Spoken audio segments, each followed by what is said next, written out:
Provérbios 14:12 nos diz o seguinte: há caminhos que ao homem parecem ser bons, mas o fim deles, fala comigo, são caminhos de morte. Povo querido, bendito, abençoado do meu Deus, ouça essa palavra, que eu creio que ela vai ser rápida, mas tão direta como uma flecha para o meu e o seu coração.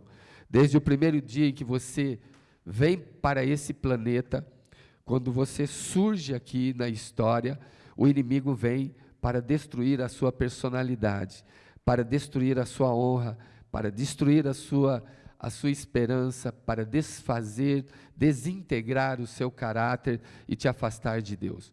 O diabo vem somente para roubar, matar e destruir, e não entrando no que é roubar, matar e destruir, em todas as áreas, de todas as formas, de todas as maneiras, de todos os meios, de todos os subterfúgios e artifícios, ele usa para destruir e fazer jus à sua vinda nesse planeta.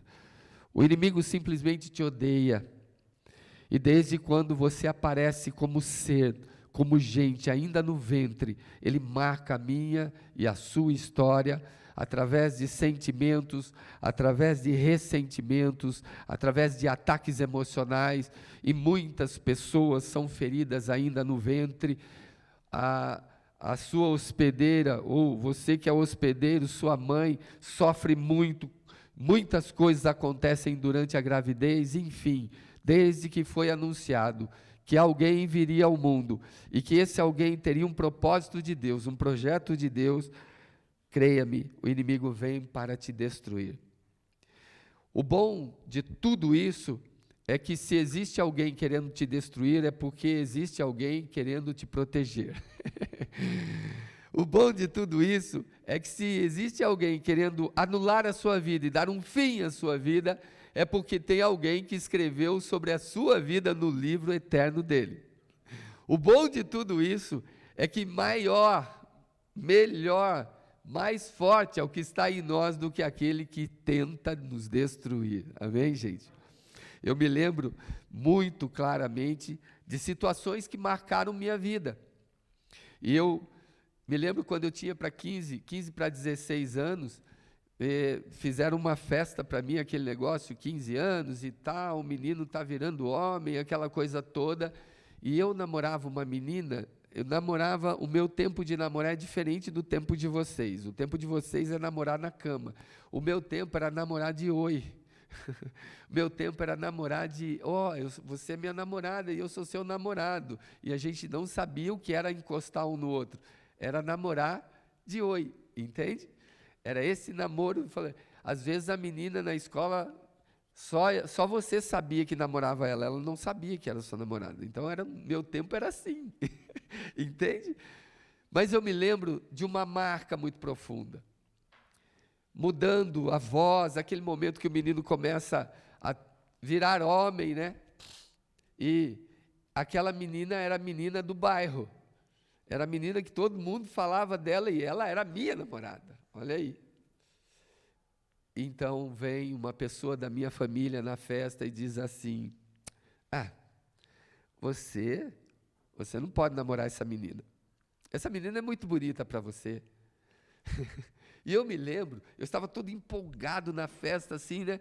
E ele falou assim, e eu falando, olha, eu vou jogar futebol e vou ser jogador profissional. E eu lembro que ele disse, você, meu amigo, primeiro ponto, escute o que eu vou dizer, escute o que seu tio vai dizer. Se tivesse que alguém jogar futebol profissional nessa família, seria eu, não você. E outra coisa, você nunca vai namorar essa menina porque você é só nariz. Como que uma menina vai gostar de um nariz desse tamanho? 15 anos. Olha, eu já tenho 98 e lembro até hoje. Lembro até hoje. Por quê? Aquele momento me deixou tímido, envergonhado. Ele falou, olha para você é só nariz, como é que você vai jogar bola profissionalmente, cara? E como que você vai namorar essa menina? Nunca você vai namorar. Aquelas palavras foram situações de morte. Para quê? Tudo tem um propósito.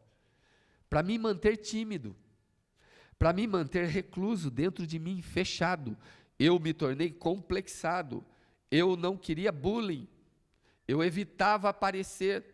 Ou seja, sabe aquela história assim, eu fui tão marcado que eu não queria ser notado para que ninguém pudesse ver a minha marca e acentuasse essa marca, e eu me envergonhasse ainda mais. Em geral, o inimigo faz isso. Ele te torna uma pessoa ferida para te limitar, para não deixar você colocar aí, engatar uma sexta marcha aí e vencer a corrida, e as pessoas começam a ficar reclusas dentro delas, porque elas não querem mais ser desafiadas, com medo de serem humilhadas. E eu me lembro que eu já não queria que me vissem com ela, porque ele disse, ela é muito bonita para você, ela é muita areia para o seu caminhãozinho, que nem motor tem, só tem nariz. Então você fica ouvindo certas coisas e você fala, uau, ela não é para mim. Dentro de você tem algum rompante, você quer fazer alguma coisa, mas o inimigo vem com tanta fúria e ele continuava a me marcar. Ele me intimidava, porque se Deus tinha um projeto para mim, o tímido não herda, o medroso não alcança, o covarde não chega lá, está tudo em Apocalipse. Então, eu evitava aparecer, porque eu falei, não, vão me chamar de narigudo. E aí, não quero nem brilhar. Assim, como é que um cara desse pode brilhar? Eu consegui entender isso depois que eu compreendi a palavra de Deus. Até então, vivi escravo dessa humilhação, dessa timidez, desse complexo, onde eu era marcado por traços físicos, como muitos de vocês sofrem bullying na escola, no círculo de amigos, pessoas um pouquinho mais gordinhas, mais magros, e aí tá altura, muito alto, muito baixo. Então você começa a ser marcado já na infância. Lembro-me de uma história onde o pai começou a chamar o filho de Florzinha, porque tudo ele chorava dentro de casa. E o pai dizia, você é uma marica, é um Florzinha, você nem parece homem, nem vive como homem, nem age como homem. Resumindo, no final de toda a nossa conversa, história, esse menino se transformou no homossexual, nem porque ele tinha tendências, mas porque ele queria machucar o pai. Ele fez de propósito para envergonhar o pai, que era alguém influente na sua igreja, e a sua igreja, na época, muito endurecida contra os homossexuais. Ele foi de propósito e envergonhou o pai. E um dia, falando com ele, falei, por que você tomou essa opção? Ele disse, para envergonhar meu pai. Eu quero que todo mundo fale dele. Eu quero que ele tenha vergonha, porque ele fez isso comigo. São situações de morte. Algumas palavras você ouve, sabe aquele chavão? E nunca mais esquece. Sabe aquelas coisas que parece que só você ouviu? Eu estou aqui para denunciar situações de morte que todos os dias vêm para cima da minha e da sua vida. Sabe, houve um casal em lua de mel, isso aqui eu já contei em alguns casamentos, mas foi incrível. Vieram se aconselhar comigo, mas na lua de mel os dois se amavam demais, se prometeram, os dois se guardaram, erraram um casal se guardar, eles se guardaram, e na lua de mel ela solta uma frase infeliz, vamos ver se essa coisa funciona agora. Estavam todos preparados, agora eu quero ver se isso funciona, mas ela falou com desejo, com vontade de se entregar a ele, e ele recebeu essa palavra como desafio, como alguém que duvidava do seu potencial, da sua masculinidade. Resultado, o casamento, ele broxou na lua de mel, ele não conseguiu e o casamento acabou sem começar. Porque são palavras de morte. Hoje, cada um é casado com outra pessoa e flui normalmente. Mas aquela palavra bloqueou ele para ela. Foram situações de morte que entraram e destruíram suas vidas. Destruíram os projetos de Deus. Tem um texto nas Escrituras, em Filipenses 4:12, que fala muito desse choque emocional que o apóstolo Paulo vivia. Ele fala assim, olha, eu sei estar abatido e sei ter abundância. Como é que alguém pode estar abatido e pode estar bem?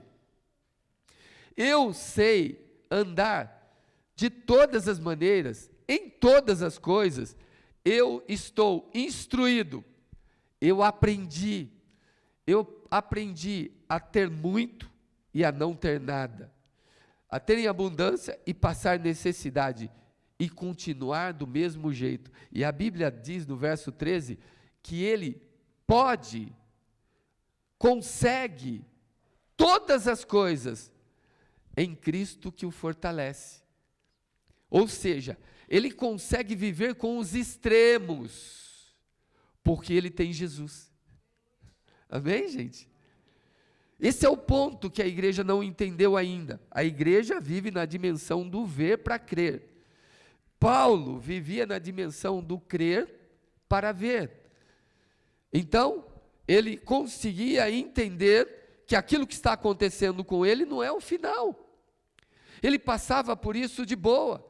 Ele não ficava reclamando porque não tinha isso, porque não tinha aquilo, porque não tinha carro, porque não tinha moto, porque não tinha comida, porque não tinha alimento, porque não tinha o dinheiro do aluguel. Não, ele sabia passar necessidades, porque Cristo era tudo para ele. E ele sabia também, quando tinha em abundância, que não era dele, e ele sabia fazer a gestão, administrar a abundância, porque era para a glória de Deus, porque Cristo era maior que a abundância que ele tinha.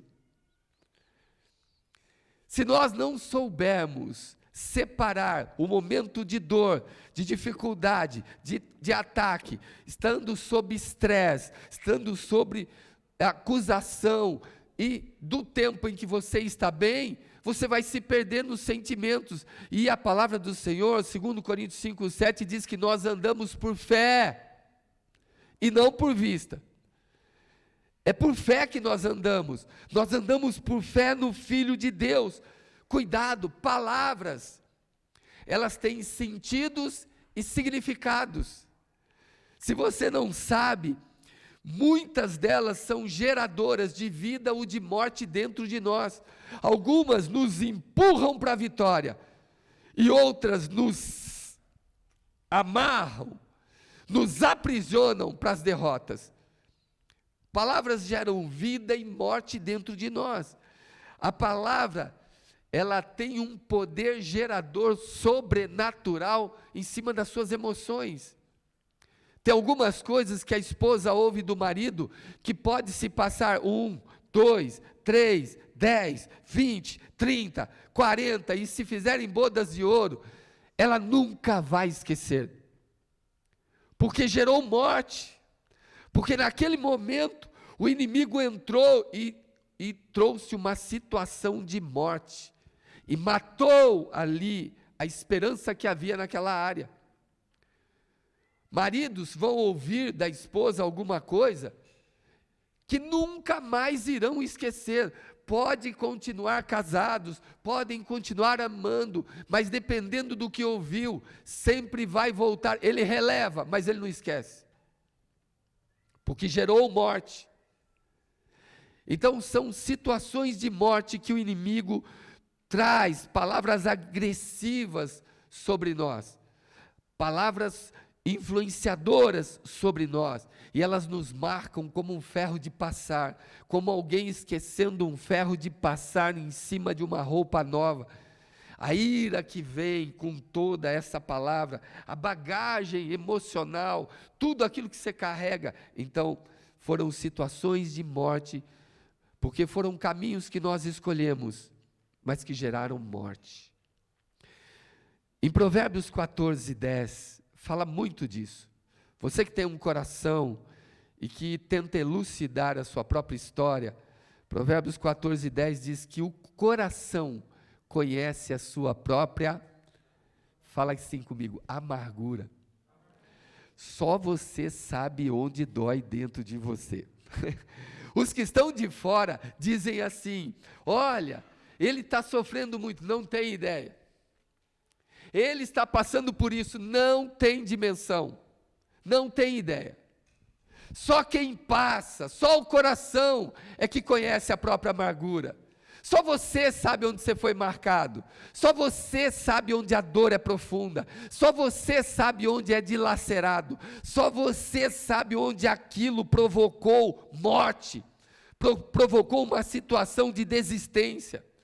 Gente, na minha infância, eu tenho um monte de coisa para contar para vocês e tomara que sirva de combustível para a vitória da sua vida, porque na minha infância, uma vez, 5 anos de idade, eu tenho memória, 5 anos de idade eu tenho memória.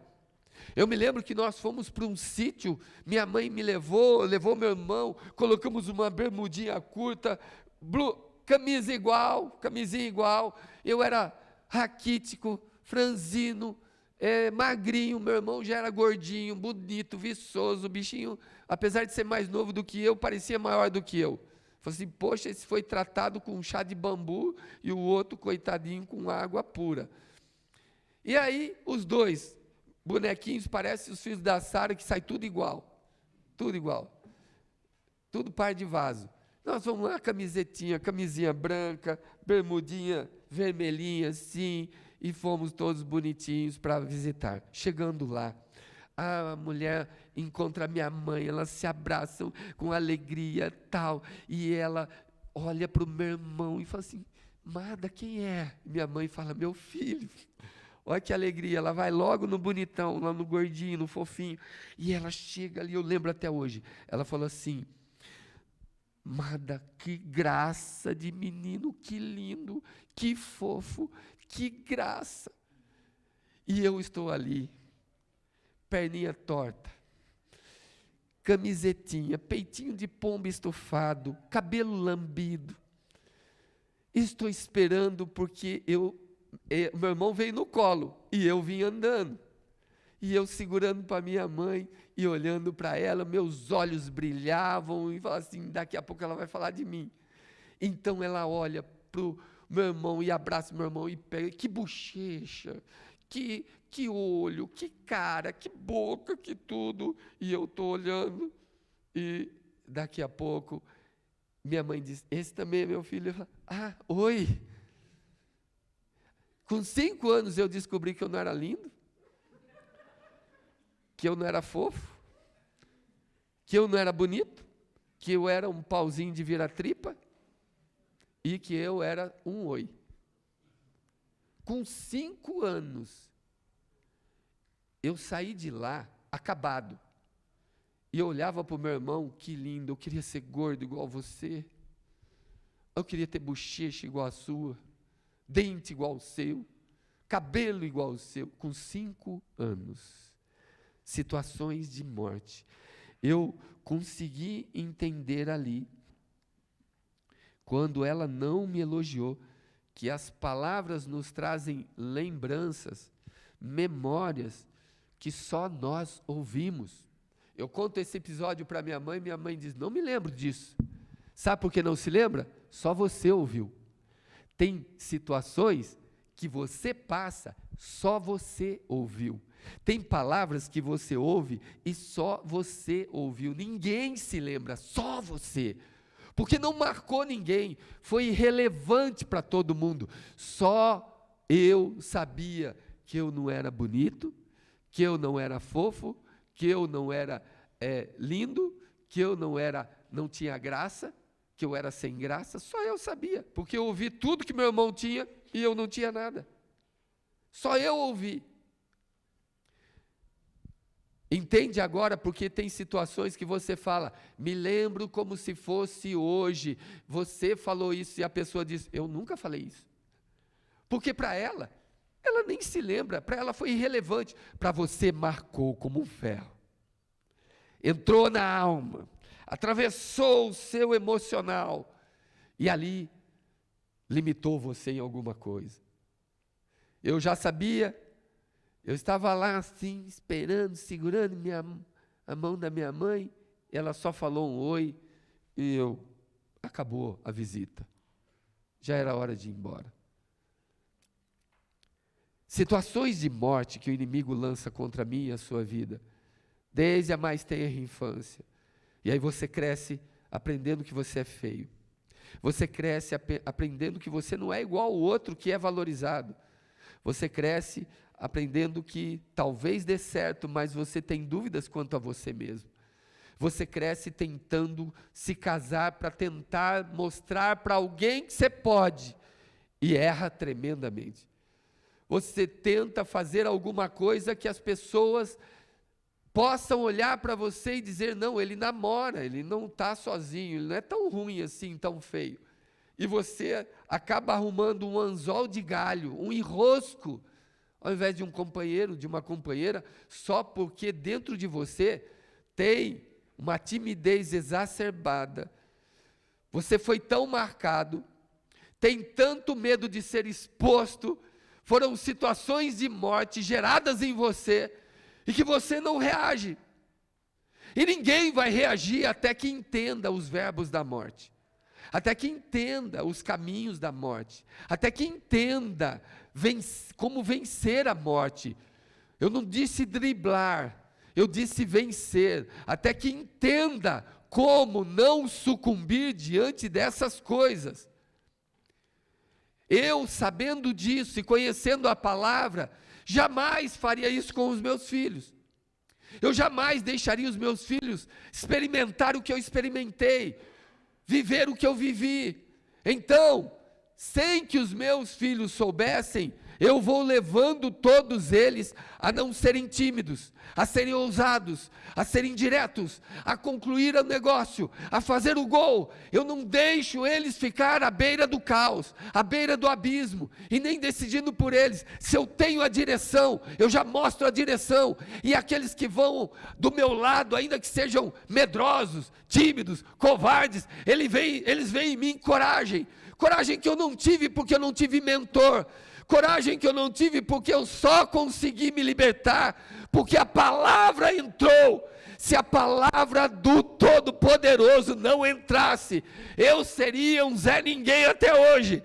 Mas ela entrou, ele me alcançou, sua voz penetrou o meu interior e me pôs de pé. E ele disse: olhe para mim. Eu sou o seu referencial, eu te criei, eu te formei para mim, para que me desse louvor. Você é propriedade particular minha, você é minha herança, você é o meu escolhido.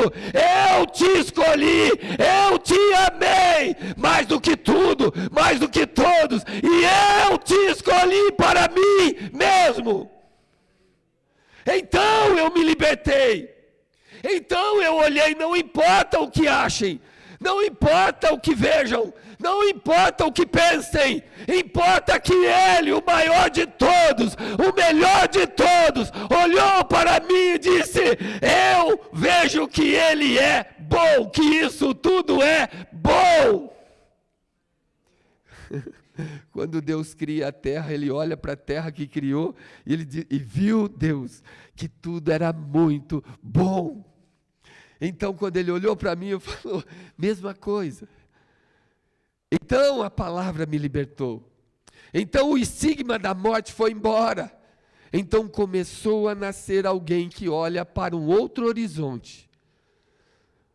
Um dos verbos de morte eu encontrei em Lucas 15, 13, na parábola do filho pródigo.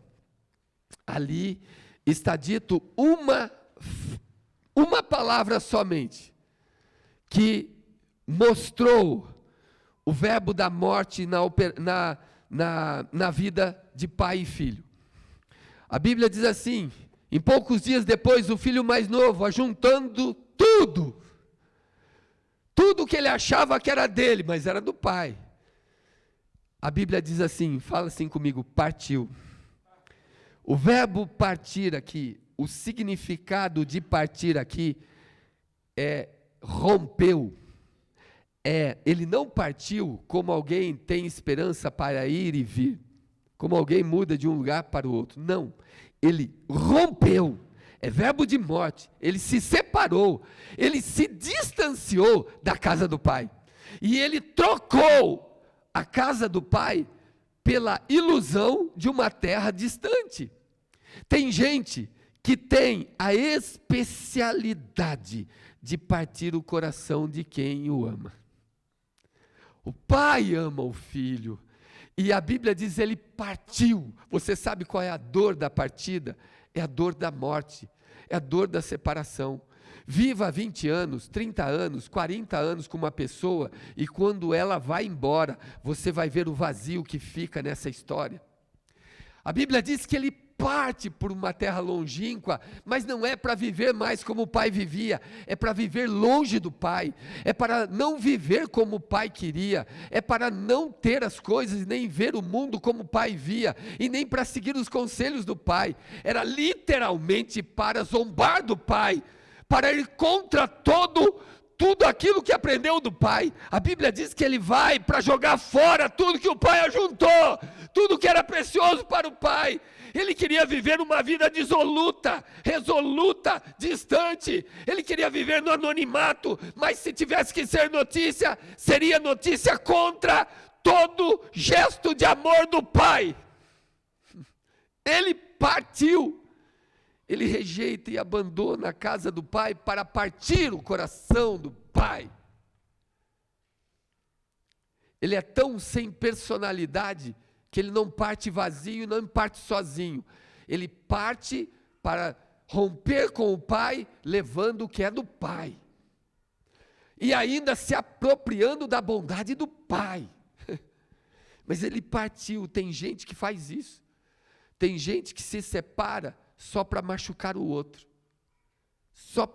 Eu quero ver meu pai sofrendo. Eu não quero viver assim. Ele vai para a ilusão de uma vida morta.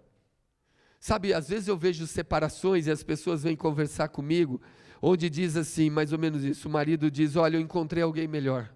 Ou a mulher disse, eu encontrei alguém melhor, eu estou apaixonada, eu estou amando, eu amo. E como é que você viveu? Qual romance? Ah, não, eu vivi uma vez, 2 vezes, uma semana, 1 mês e tudo, e minha vida é outra, eu estou vivendo um glamour, eu estou amando de novo, eu me descobri de novo. E eu falo, e você já comeu 1 quilo de sal juntos? Ou vocês só se encontram para sexo e dizem que se amam? Porque as pessoas pensam que amar é manter relações sexuais. E elas se esquecem que quem ama é quem aguenta o tranco até o fim. O resto não é amor, é libertinagem, vai acabar. Quando você acordar, estará comendo comida de porcos. Vai querer voltar, sabe para onde? Para a antiga casa. Vai querer voltar para a mulher, vai querer voltar para o marido, porque descobriu que aquilo que era glamour, amor, fetiche, não suportou comer 1 quilo de sal. O trocou da mesma forma que o fez trocar. Jogou fora da mesma forma que ele fez o pai, jogou o pai fora. Partiu. Tem gente que gosta de partir e parte o coração do pai. E muitos partem o coração do pai sem sair da casa do pai. Tem aqueles que partem o coração do pai porque querem se desvencilhar do pai, mas outros partem o coração do pai sem sair da casa do pai, ou seja, a sua presença fala mais da sua ausência do que se estivesse ausente. Ele está em casa, mas não se dá com o pai. Ele está em casa, mas julga o pai. Ele está em casa, mas aponta só erros do pai. Ele não sabe que para ele ser alguém na vida, o pai ralou, sofreu, suou, chorou, sozinho. E o bonitão não quer esse tênis porque todos os amigos têm outra marca. Não quer essa camisa porque todos os amigos querem. Essa calça não, essa calça fica bem na cintura. Eu quero a calça que fica no meio do bumbum, porque eu quero que apareça a cueca. Meus amigos andam assim. Ele vai viver dissolutamente, sem regras. Tem gente que é expert no verbo partir. É um verbo de morte, é um verbo que causa ruptura, é um verbo que causa distanciamento. E a Bíblia diz, em Lucas 15, 17, que só tem um jeito de voltar. E caindo em si, fala assim comigo: voltando-me à sabedoria, à inteligência, à lucidez. Fala assim comigo: quando eu acordo. Só tem um jeito de voltar, é humilhando-se. Ele faz dentro dele o discurso da humilhação, onde ele reconhece o erro. Se não reconhecer o erro, o pai não aceita de volta. Gente, esse é um verbo de morte. Cuidado com esses rompantes, esses rompimentos, esses que partem o coração. A Bíblia diz que ele precisou se humilhar para descobrir o caminho de volta. Não troque a igreja pelo mundo. Vai entrar um vazio sem precedente dentro do coração. Alguém falou um dia para mim assim: olha, faz 1 mês, 2 meses que estamos fora da igreja, nossa vida está melhor, nós não temos mais o compromisso de estar lá toda semana, bababá, eu não tenho mais a preocupação de ministério. E eles já estavam de 2 a 3 meses sem igreja, e eu disse: calma, vocês ainda têm um depósito de fé aí dentro, daqui a pouco vocês vão ver isso aí se esgotar, e você vai ver o vazio que vai entrar. Dito e feito, gente, esse povo está todo desviado, todo perdido, todo pedindo ajuda, e não sabe mais encontrar o caminho de volta. E eu disse: voltem, quando vocês reconhecerem que estavam errados, e que erraram, e que feriram o coração do Pai, vocês saberão o caminho de volta. Enquanto o coração de vocês não descobrirem que vocês feriram o coração daquele que não podia ferir, você não encontrará o caminho de volta, porque o caminho de volta tem uma placa chamada humilhação, reconhecimento de que o céu reina sobre a terra, que nós pertencemos ao céu e que nós não podemos ficar longe de lá. Não há alegria fora da casa do Pai. As pessoas dizem: eu não consigo voltar. Não consegue porque ainda no coração não está claro que ele desperdiçou tudo dissolutamente. Quando ele entender que ele está comendo as arrobas que os porcos comiam, e que a casa do Pai, com todas as dificuldades e afazeres e trabalhos, era melhor do que onde ele está vivendo, então o endereço da casa do Pai vai ficar piscando diante dos seus olhos e coração, e ele vai encontrar o caminho de volta com facilidade, porque a Bíblia diz que Deus escreveu, imprimiu espiritualmente em nosso espírito o caminho certo, quando o profeta Isaías disse: nem os loucos errarão, nem os cegos deixarão de ver o lugar que Deus mandou que nós pudéssemos encontrá-lo. Nem o louco erra. Até o Bartimeu vai ficar à beira do caminho certo. Ele poderia ficar em qualquer outro caminho. Ele ficou à beira do caminho que o mestre ia passar. E era cego. E aquele que passa correndo, Isaías diz, vai conseguir ler. Vai conseguir ler. Deus nunca está longe de nenhum de nós, amém? E o segundo verbo de morte que eu vejo está em Gênesis 4,16. Ali Caim mata Abel. Caim desobedece o Senhor. Ele desobedece o coração do pai. E a palavra de Deus diz: e retirou-se Caim da presença do Senhor. Retirar-se aí significa: ele se obrigou a sair da presença de Deus por orgulho, por ciúmes, por vaidade, por inveja. Ele é tão maior a inveja, é tão maior o orgulho do coração dele, do que o pedido de perdão e de humilhação diante do Todo-Poderoso. ele se obriga a sair, ele se força a sair. Ele se sentiu injustiçado, ele se sentiu desvalorizado. Imagina Caim se sentindo injustiçado por aquele que é a justiça. Aquele que julga retamente. Caim diz: não concordo com a sua maneira de julgar e de ver. Aquele que é simplesmente o nosso maior valorizador, o que nos ama. Caim disse: olha, eu me senti desvalorizado, desprezado, ignorado, trocado, porque tu aceitaste a oferta de Abel e não aceitou a minha. Só que ele se esqueceu que Deus vê o quê? Deus vê o quê? Então nunca se esqueça, quando você colocar na balança que Deus foi injusto, errado com você, que Deus não agiu certo, que Deus esqueceu de você, cuidado, porque no mesmo instante Deus está fazendo um raio-x do seu coração e de quem é você. No mesmo instante em que você achar que o outro é melhor do que você e que Deus gosta mais dele do que você, no mesmo instante Ele está vendo o seu coração.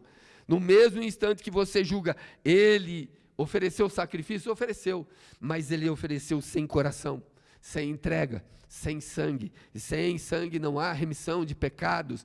Ele não se entregou, ele não deu o melhor. E ao invés de consertar seu coração, ele se afastou ainda mais de Deus. Sabe aquela história onde você se acha ferido, machucado, e quanto era para você chegar mais próximo, se aproximar e ser curado, você se afasta da casa de Deus, se afasta da palavra de Deus, se afasta da unção de Deus, se afasta do poder de Deus, se afasta da presença de Deus. Foi isso que Caim fez.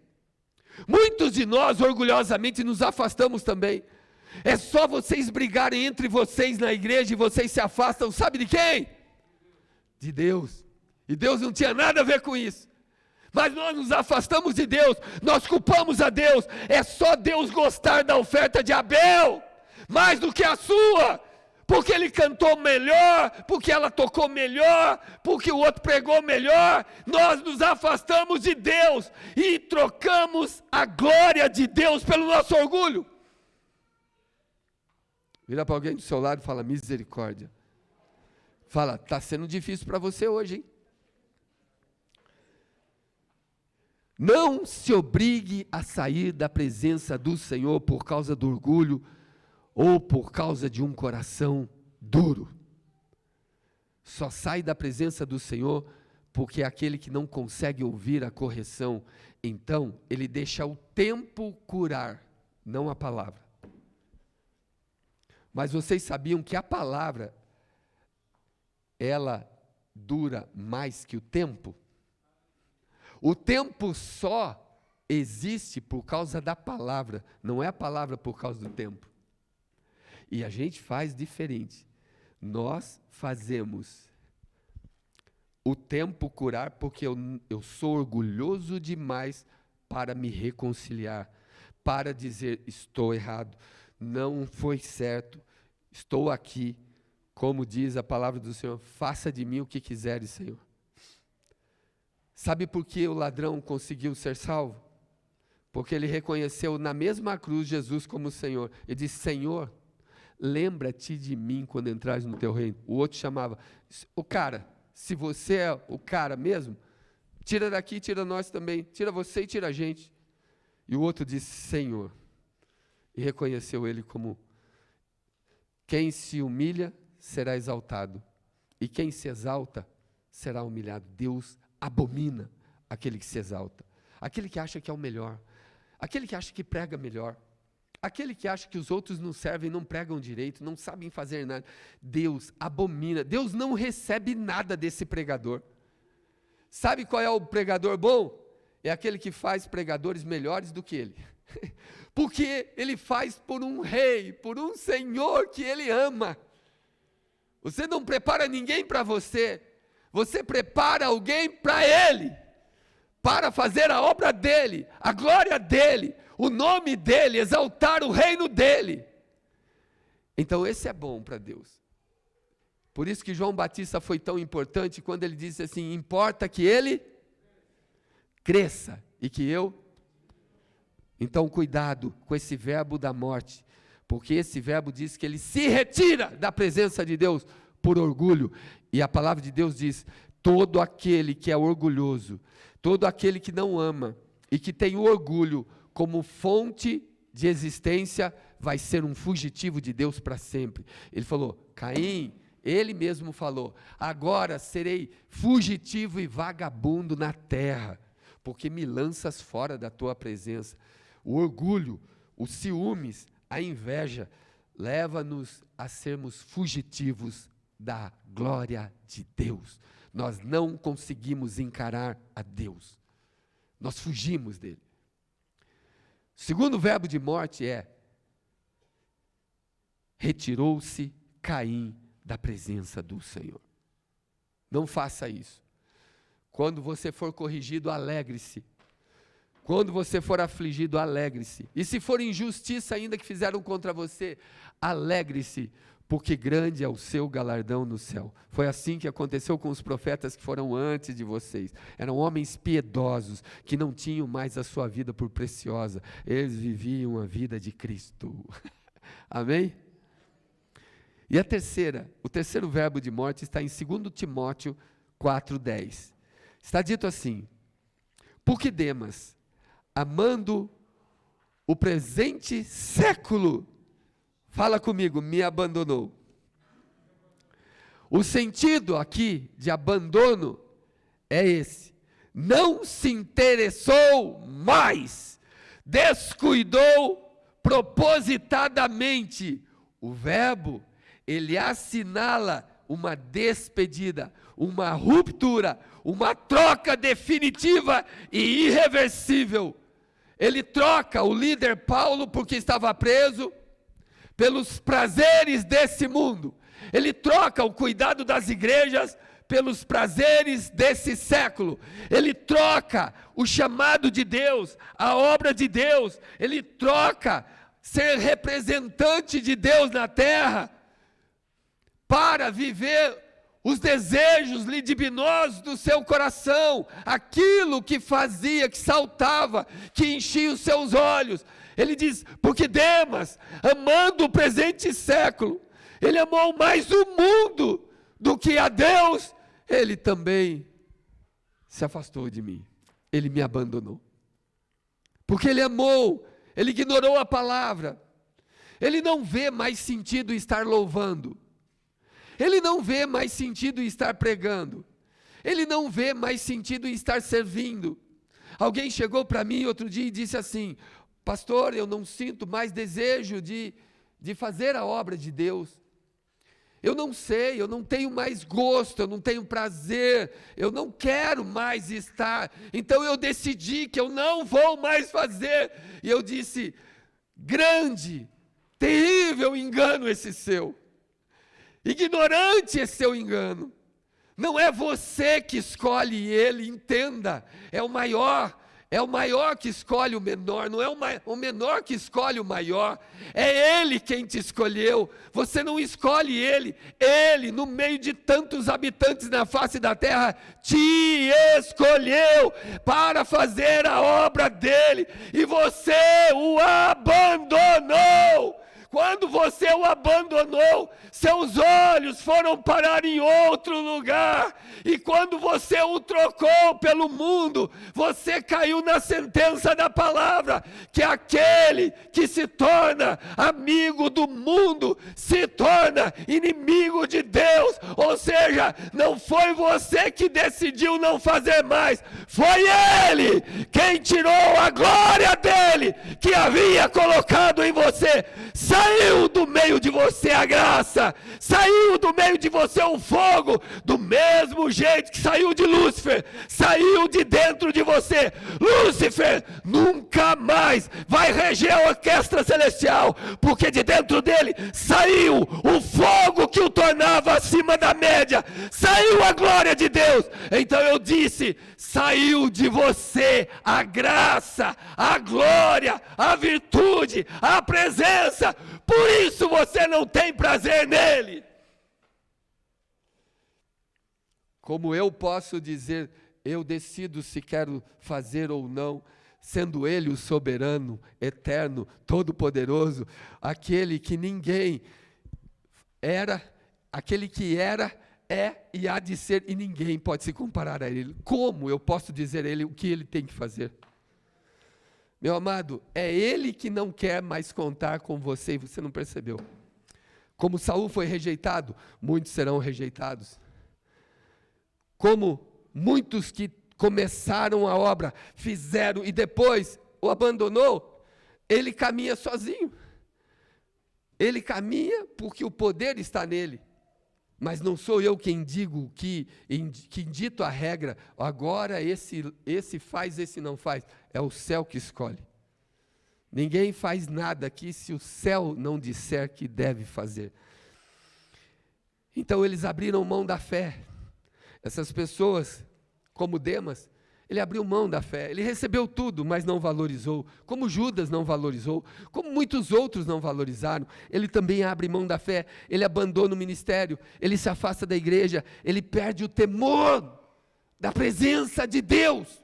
Depois ele não está nem aí se ele bebe, ele não está nem aí se ele se droga, ele não está nem aí se ele se prostitui, ele não está nem aí se ele adultera, ele não está nem aí se ele vende droga, se ele trafica, ele não está nem aí se ele rouba alguém, ele não está nem aí se ele atrapalha a vida de alguém, se ele destrói alguém, ele não está nem aí, porque ele perdeu o temor, ele não quer mais ouvir, ele acha que é perda de tempo. Uma jovem chegou para mim, foi chamada para missões, e ela disse assim, olha, eu decidi me casar, porque assim, se eu fosse para missões, eu não teria tempo, não teria vida, então eu queria experimentar o que era um casamento. Se casou, foi traída pelo marido, o casamento entrou em colapso, foi terrivelmente avassalador a queda dela, e ela veio chorando para mim, foi falando toda a história dela. Eu disse, sabe o que aconteceu no seu casamento? Não é que você não é bonita, não é que você não é honesta, não é que você não é correta, e você jamais deixará de ser quem Deus escolheu que você fosse. O problema é que você trocou o seu amado, o amado da sua alma, o seu noivo, por esse noivo terreno, e esse noivo terreno, o máximo que ele consegue te oferecer é uma vida dupla, e daquele a quem o céu, a terra fogem à sua presença, está dito, Ele é o único fiel e verdadeiro. Você trocou o fiel e verdadeiro por algo duvidoso. Sem falar que vai pesar sobre você, se Ele te chamou para ser missionária, quantas vidas deixarão de ser alcançadas pela sua desobediência?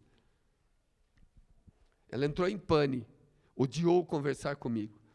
Nunca mais se aconselhou comigo.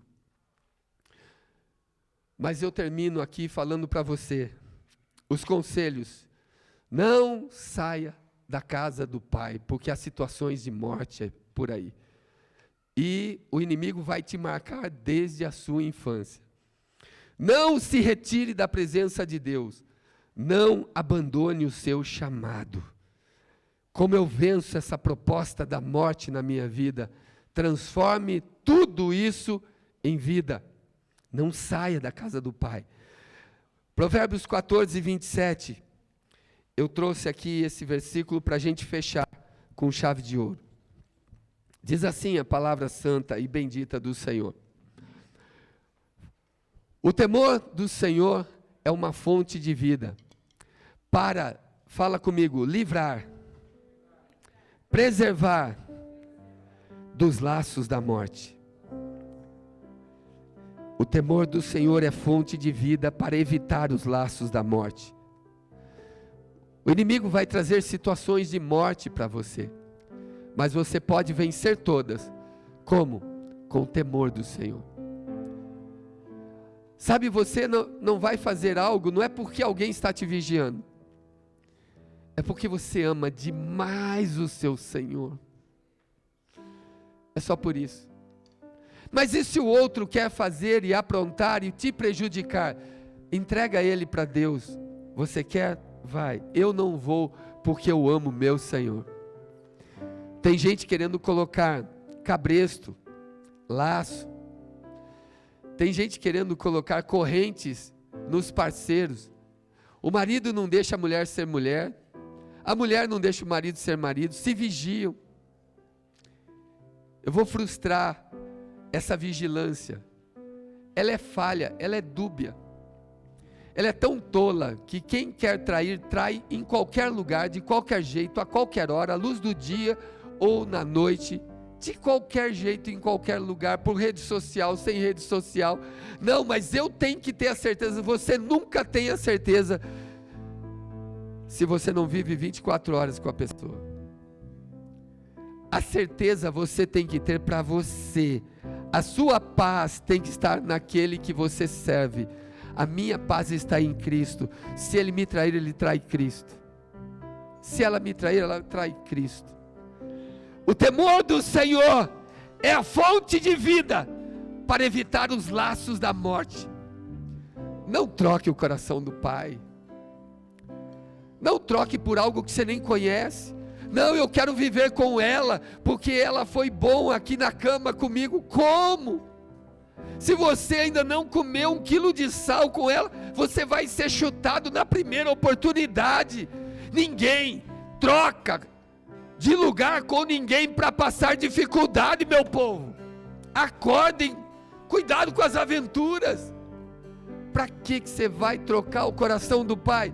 O lugar certo, a casa certa, segurança, comida na hora. Você sabe as dificuldades da casa, mas você sabe que o Pai está lá. Por que vai trocar por um lugar onde o Pai não vai estar? Onde Deus não vai estar? É fracasso! É viver com os porcos! É viver na lama! É acordar menos do que nada!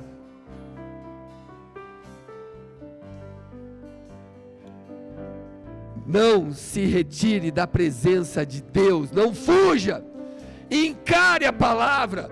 Errou, deixa a palavra corrigir, deixa o céu falar. Você só baixa a cabeça e faz como Davi, se prostra diante do profeta e diz: pequei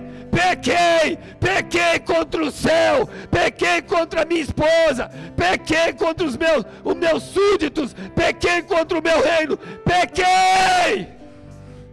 E Deus diz: e Ele te perdoou. Você fica fugindo, nunca vai ter perdão. Não ame o que Ele aborrece. Demas amou o mundo, Deus aborrece o mundo. Não ame o que Ele aborrece. Se você seguir esses conselhos, você vai transformar as situações de morte que o inimigo trouxe na sua vida em situações de vida. Então você vai vir um dia aqui como eu e vai dar testemunho do que o diabo marcou a sua história e de como você está livre dela. Amém? Fique de pé, vamos orar.